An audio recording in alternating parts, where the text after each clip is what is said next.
Hello everyone, good morning. Lucent GK का part number 6 पढ़ेंगे आज हम लोग। इसके पहले पार्ट 1 से लेकर पार्ट 5 तक के वीडियो बन जो नहीं देखे हैं, जाइएगा डिस्क्रिप्शन बॉक्स के लिंक में, वहाँ चैनल दे दिया गया है लिंक। साथ जाइएगा चैनल की प्लेलिस्ट में, वहाँ पे आपको मिल जाएगा। आइए आते हैं लुसेंट जीके का, आते हैं पार्ट नंबर 6 वीडियो में। देखिए, लुसेंट से आपके हर एग्जाम क्वेश्चन पूछे जाते हैं, चाहे एसएससी, चाहे आपका रेलवे एनटीपीसी हो, ग्रुप डी हो, लोको पायलट हो, आईबी एग्जाम हो, एसएससी हो, चाहे किसी भी एग्जामिनेशन में आपके लुसेंट से क्वेश्चन पूछे जाते हैं। तो स्टार्ट करते, देखिए बहुत ही हम लोग पढ़ेंगे उस तरीके से ताकि किसी भी टाइप में कोई भी एग्जाम में क्वेश्चन आए वहां पे आप कर सकें। वीडियो अच्छा लगे एक लाइक अवश्य कर दे। आइए देखिए स्टार्ट करते हैं। इतिहास देखिए, पुलिस कर्मियों को चाट या भाट कहा गया है। दंडपाशिक तथा दांडिक पुलिस विभाग के अधिकारी होते थे। पहले का बात जो है, पुलिस को दंडपाशिक या दांडिक पुलिस विभाग के अधिकारी होते थे। नेक्स्ट पॉइंट है, अश्व सेना के अधिकारियों को विदेश्वर, पैदल सेना के अधिकारियों को बलाधिकृत या महाबलाधिकृत कहा जाता था। हर्षचरित्र में सिंचाई के साधन के रूप में तुल्यांत्र जल पंप का उल्लेख मिलता है। हर्ष के समय मथुरा सूती वस्त्रों के निर्माण के लिए प्रसिद्ध था, मीन्स फेमस था। अब देखिए, हर्षचरित्र के अनुसार हर्ष की मंत्री परिषद, भंडी जो है उसे कहते हैं प्रधान सचिव को, सिंहनाद कहा जाता है प्रधान सेनापति को, कुंतल कहते हैं अश्व सेना का प्रधान को, और स्कंदगुप्त गज सेना का प्रमुख को कहा जाता है। आइए अब आते हैं नेक्स्ट, देखेंगे हम लोग टॉपिक है आपका, नेक्स्ट है आपका टॉपिक दक्षिण भारत के प्रमुख राजवंश। उसमें फर्स्ट आपका है पल्लव वंश।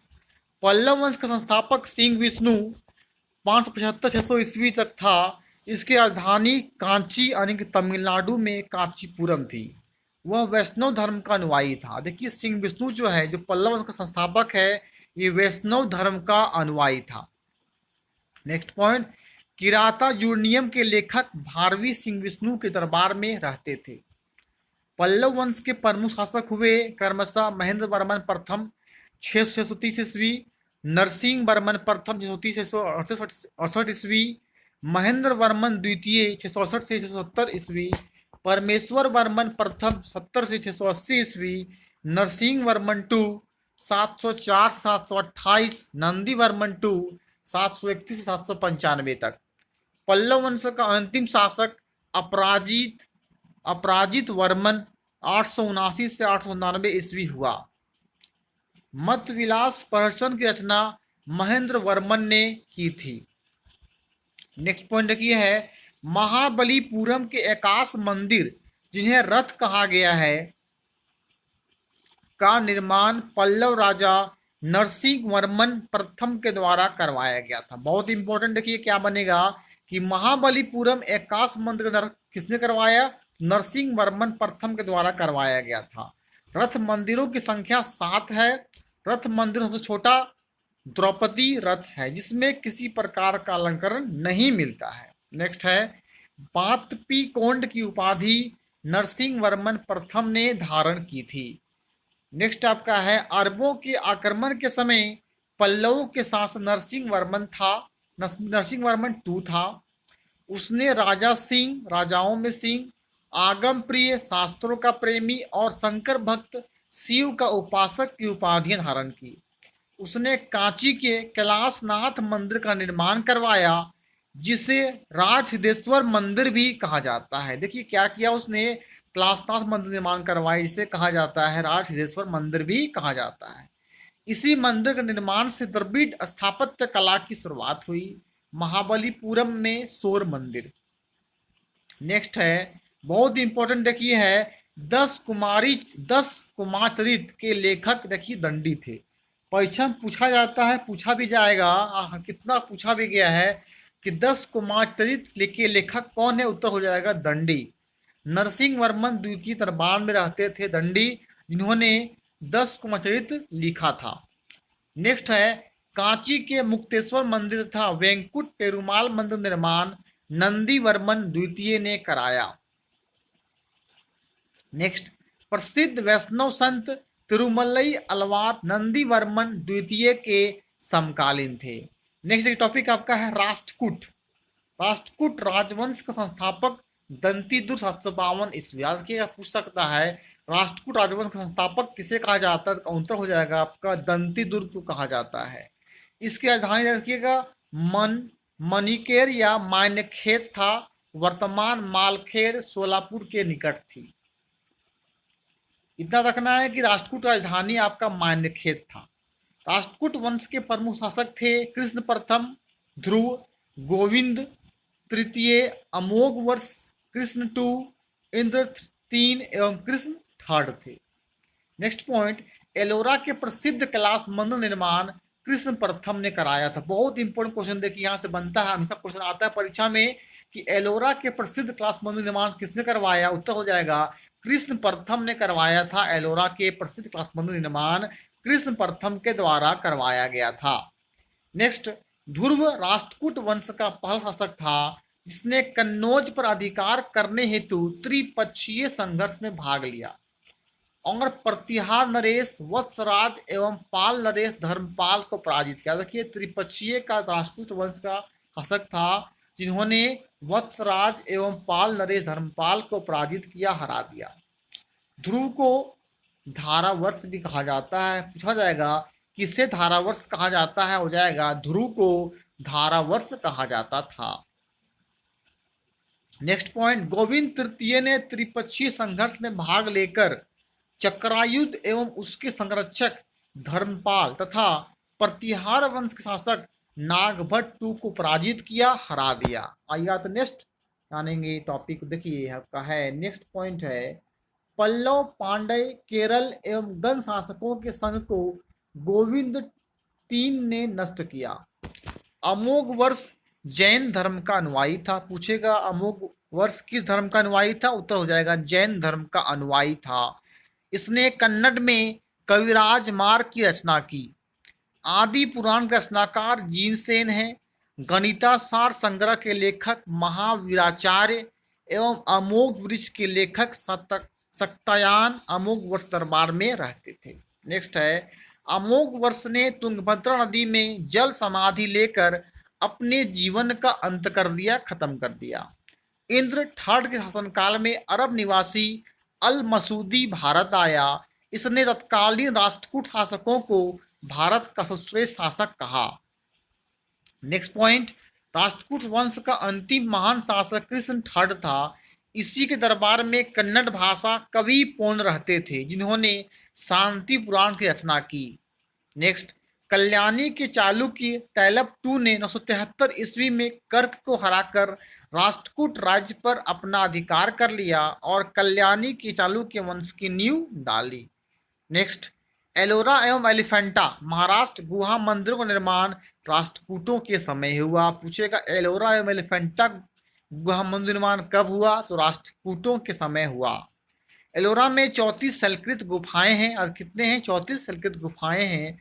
इसमें से 1 से 12 तक बौद्धों का, 13 से 29 तक हिंदुओं एवं 30 से 34 तक जैनों की गुफाएं। देखिए सब चीज गुफा का बांट दिया गया, रखिएगा 1 से लेकर 12 तक बौद्धों का गुफा है, 13 से 29 तक हिंदुओं का गुफा है एवं 30 से लेकर 34 तक जैनों की गुफाएं हैं। नेक्स्ट है, राष्ट्रकूट शैव, वैष्णव, शाक्त संप्रदायों के साथ साथ जैन धर्म के भी उपासक थे। नेक्स्ट, राष्ट्रकूटों ने अपने राज्यों में मुसलमान व्यापारियों को बसने तथा इस्लाम के प्रचार की स्वीकृति दे दी थी। नेक्स्ट आगे पढ़ेंगे हम लोग, हेडिंग है चालुक्य वंश कल्याणी। देखिए कल्याणी की चालुक्य वंश की स्थापना तैलप टू ने की थी। राजधानी था इसका मान्यखेत। चालुक्य वंश कल्याणी के प्रमुख शासक हुए तैलप प्रथम, तैलप द्वितीय, विक्रमादित्य, जयसिंह, सोमेश्वर, सोमेश्वर टू, विक्रमादित्य 6, सोमेश्वर थर्ड एवं तैलप 3 थे। ये सब मेन व्यक्ति। सोमेश्वर प्रथम ने मान्यखेत से राजधानी हटाकर कल्याणी यानी कर्नाटक को बनाया। इस वंश का सबसे प्रतापी शासक विक्रमादित्य 6 था। नेक्स्ट है, विल्हन एवं विज्ञानेश्वर विक्रमादित्य 6 के दरबार में ही रहते थे। नेक्स्ट, मिथाचरा हिंदू विधि ग्रंथ याज्ञवल्क्य स्मृति पर व्याख्या नामक ग्रंथ की रचना महावीरता विज्ञानेश्वर ने की थी। नेक्स्ट है, विक्रमादित्य देवचरित की रचना विल्हन ने की थी। पूछेगा विक्रमादित्य देवचरित की रचना किसने की, का उत्तर हो जाएगा विल्हन ने की थी। इसमें विक्रमादित्य 6 के जीवन पर प्रकाश डाला गया है। चालुक्य वंश, अब देखिए वातापी, चालुक्य वंश कल्याणी था, चालुक्य वंश वातापी है। जयसिंह ने वातापी के चालुक्य वंश की स्थापना की, जिसकी राजधानी वातापी बीजापुर ने निकट थी। इस वंश के प्रमुख शासक थे पुलकेशिन प्रथम, कीर्तिवर्मन, पुलकेशिन टू, विक्रमादित्य, विनयादित्य एवं विजयादित्य। इनमें सबसे प्रतापी राजा पुलकेशिन टू था। बहुत इंपॉर्टेंट है। महाकूट स्तंभ लेख से प्रमाणित होता है कि पुलकेशिन टू बहु सुवर्ण एवं अग्निनोष्ट यज्ञ संपन्न करवाया था। जिनेन्द्र का मेगुती मंदिर पुलकेशिन टू ने बनवाया था। नेक्स्ट पॉइंट, पुलकेशिन टू ने हर्षवर्धन को हराकर परमेश्वर की उपाधि धारण की थी। इसने दक्षिणापथेश्वर की उपाधि भी धारण की।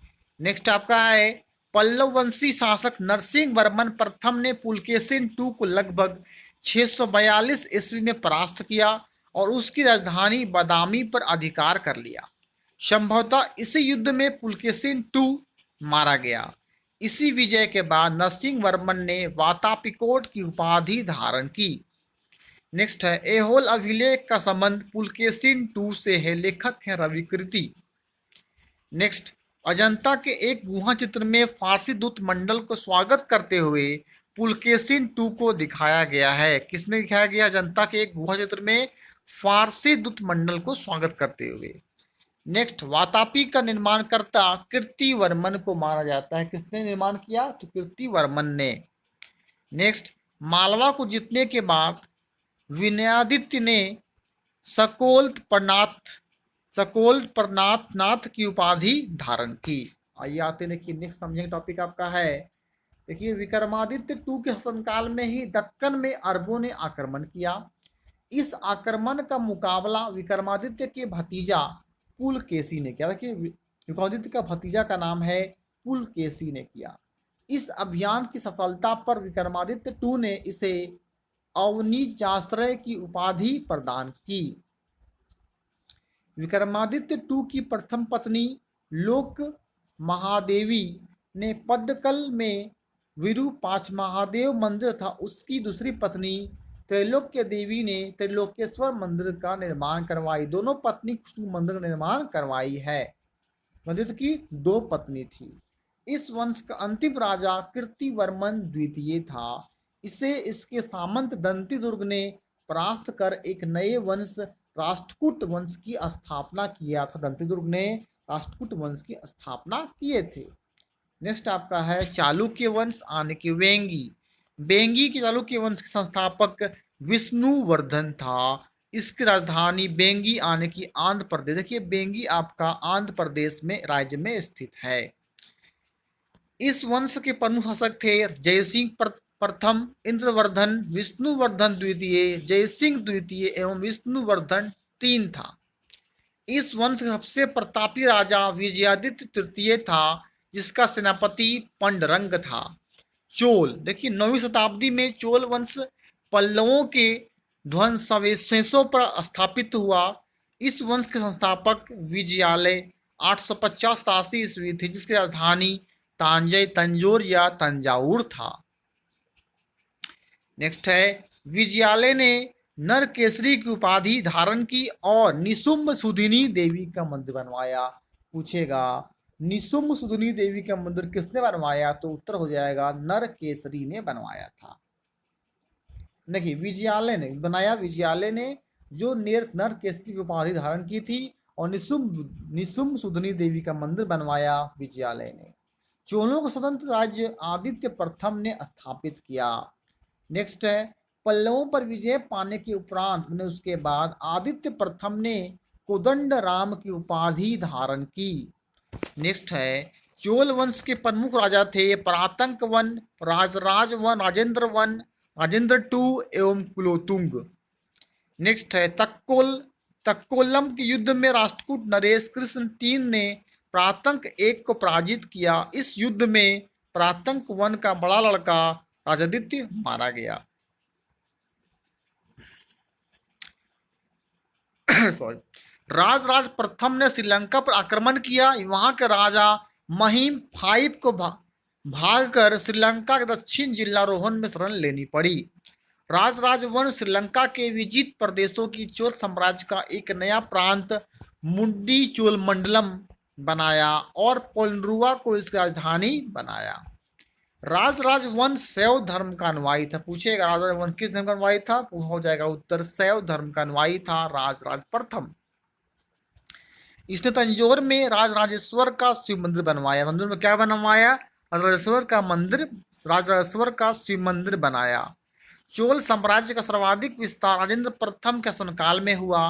बंगाल के पाल शासक महिपाल को पराजित करने के बाद राजेंद्र प्रथम ने गेंगोट चोल की उपाधि धारण की और नवीन राजधानी गंगेकोटचोलपुरम के निकट चोल गंगम नामक विशाल तालाब का निर्माण बनवाया। नोट, गजनी का सुल्तान महमूद राजेंद्र प्रथम का समकालीन था। नेक्स्ट है राजेंद्र टू ने परकेसरी की एवं राजेंद्र ने राजकेसरी की उपाधि धारण की। चोल वंश का अंतिम राजा राजेंद्र थर्ड था। बहुत इंपॉर्टेंट है। चोलों एवं पश्चिमी चालुक्य के बीच शांति स्थापित करने में गोवा के कदंब शासक जयकेश प्रथम ने मध्यस्थ की भूमिका निभाई थी।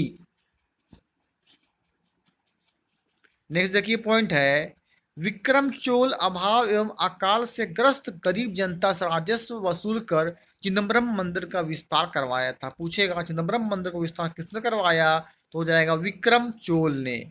नेक्स्ट है, कलोतुंग टू ने चिदम्बरम मंदिर में स्थित गोविंदराज यानी विष्णु की मूर्ति को समुद्र में फेंकवा दिया। कालांतर में वैष्णव आचार्य रामानुचार्य से उक्त मूर्ति का पुनरुद्धार किया और उसे द्रौपदी के मंदिर में प्राण प्रतिष्ठित किया। देखिए कहेगा चिदम्बरम मंदिर में स्थित गोविंदराज की मूर्ति समुद्र में फेंकवा दिया था, कलोतुंग टू ने फेंकवा दिया था। रखिएगा बहुत इंपॉर्टेंट है।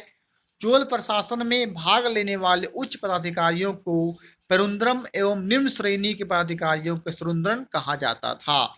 चोल काल भूमि के प्रकार, बेलन वगाई गैर ब्राह्मण किसान स्वामी की भूमि, ब्राह्मदे ब्राह्मणों को उपहार में दी गई भूमि, सालाभो किसी विद्यालय के रखरखाव के भूमि, देवदान या तिरुमटकलिनी मंदिर के उपहार में दी गई भूमि, पल्लीन चंद्रम जैन संस्थानों को दान दी गई भूमि। उस आइए जानेंगे नेक्स्ट और भी जानेंगे इनके बारे में। देखिए अब आते नेक्स्ट आपका पॉइंट है, संपूर्ण चोल साम्राज्य 6 प्रांतों में विभक्त था, मतलब बटा हुआ था 6 प्रांतों में। प्रांत को मंडलम कहा जाता था। देखिएगा मंडलम कोट्टम नाडु में एवं नाडु कई कुर्रों में विभक्त था, बटा हुआ था।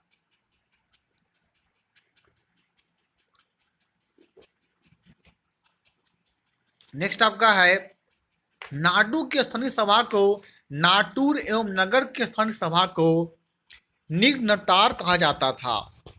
स्थानीय स्वशासन चोल प्रशासन की मुख्य विशेषता थी। बहुत इंपॉर्टेंट है। उर साधारण लोगों की समिति थी जिसका कार्य होता था सार्वजनिक कल्याण के लिए तालाबों और बगीचों के निर्माण हेतु गांवों की भूमि का अधिग्रहण करना। नेक्स्ट है सभा या महासभा। यह मूलतः अग्रहारों एवं ब्राह्मण बस्तियों की सभा थी जिसके सदस्य को पेरुमक्कल कहा जाता था। यह सभा वरियम नाम की समितियों के द्वारा अपने कार्य संचालित करती थी। सभा की बैठक गांव में मंदिर के निकट वृक्ष के नीचे या तालाब के किनारे होती थी। व्यापारियों की सभा को नगरम कहते थे। नेक्स्ट है, चोल काल में भूमिकर उपज का 1/3 भाग हुआ करता था। गांव में कार्य समिति सदस्यता के लिए जो वेतनभोगी कर्मचारी रखे जाते थे उन्हें मध्यस्थ कहते थे। बहुत इंपॉर्टेंट देखिए यहाँ पे, चोल काल में भूमिकर उपज कितना भाग, 1/3 भाग हुआ करता था। नेक्स्ट, ब्राह्मणों को दी गई करमुक्त भूमि को चतुर्थ वेदी मंगलम एवं दान दी गई भूमि ब्रह्मदेह कहलाती थी। चोल सेना का सबसे संगठित अंग था पदाती सेना। बहुत इंपॉर्टेंट है। चोल काल में कलंजू सोने के सिक्के थे। तमिल कवियों में जगयोंदर प्रसिद्ध कवि था जो कुलोत्तुंग प्रथम का राजकवि था, उसकी रचना है कलिंगोतुपर्णी। कंबन, ओटकुटन और पुगलेंदी को तमिल साहित्य का त्रिरत्न कहा जाता है। पंप, पोन एवं रत्न कन्नड़ साहित्य के त्रिरत्न माने जाते हैं। पर्सी ब्राउन ने तंजौर के बिदेश्वर मंदिर के विमान को भारतीय वास्तुकला का निकष माना है। नेक्स्ट देखिए, चोल कालीन नटराज प्रतिमा को चोल कला का सांस्कृतिक सार या निचोड़ कहा जाता है। पूछिएगा पूछेगा, चोल कालीन नटराज प्रतिमा को चोल कला का क्या कहा जाता है? सांस्कृतिक सार या निचोड़ कहा जाता है। शैव संत ईशान शिव पंडित राजेंद्र वन के गुरु थे। नेक्स्ट है, चोल का 10वीं शताब्दी का सबसे महत्वपूर्ण बंदरगाह कावेरी पट्टनम था। बहुत बड़ा गांव जो एक इकाई के रूप में शासित किया जाता था, तो उसे तनियर कहलाता था। वो उत्तर मेरू शिलालेख जो सभा संस्था का विस्तृत वर्णन उपस्थित करता है, परातंक प्रथम शासनकाल से संबंधित है। नेक्स्ट है, चोलों की राजधानी कालक्रम के अनुसार थी उरेरू, तंजौर, गंगेकोट, चोलपुरम एवं कांची।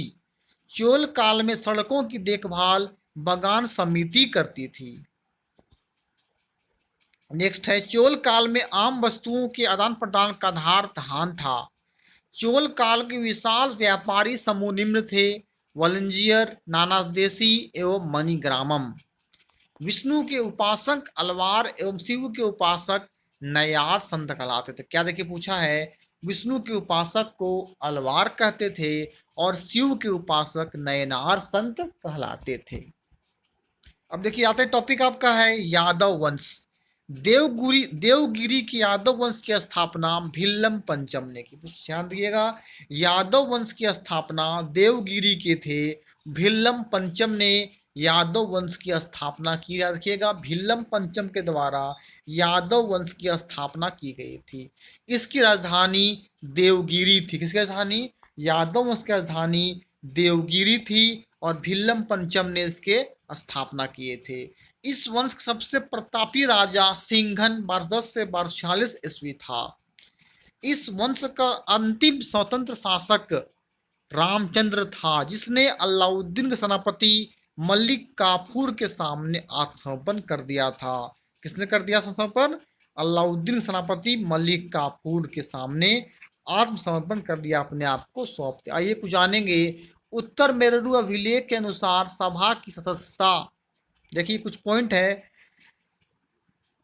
देखिएगा। सभा की सदस्यता के लिए इच्छुक लोगों को ऐसी भूमि का स्वागत देना चाहिए जहां से भू राजस्व वसूला जाता है। नेक्स्ट है, उनके पास अपना घर होना चाहिए। उनकी उम्र 35 से 70 के बीच होनी चाहिए, तब उसे ये चीज को जो है उत्तमेरुरी अभिलेख में सभा का सदस्य बनाया जाएगा। उन्हें वेदों का ज्ञान होना चाहिए। उन्हें प्रशासनिक मामलों की अच्छी जानकारी होनी चाहिए और ईमानदार होना चाहिए। जानकारी भी अच्छी होनी चाहिए और उसे ईमानदार भी होनी चाहिए। यदि कोई पिछले 3 सालों में किन समिति का सदस्य रहा है तो किसी और समिति सदस्य नहीं बन सकता। जिसने अपने या अपने संबंधित के खाते जमा नहीं कराए हैं वह चुनाव नहीं लड़ सकता। ये कुछ थे इंपॉर्टेंट आपका उत्तर मेरू अभिलेख के अनुसार सभा की सदस्यता के बारे में। ये 7 पॉइंट कैसे उस सभा सदस्यता बन सकते हैं। तो आपको अच्छा लगा होगा वीडियो। ये आपका हिस्ट्री का पार्ट नंबर 6 कुछ इंपोर्टेंट लेके आए थे। वीडियो को लाइक करके शेयर भी कर दें और चैनल में फर्स्ट टाइम होंगे तो चैनल को सब्सक्राइब करके बेल आइकन को प्रेस कर दें, वीडियो वाले सबसे नोटिफिकेशन आपके पास पहुंच सके। फिर मिलेंगे नेक्स्ट वीडियो में, तब तक के लिए आपको थैंक यू।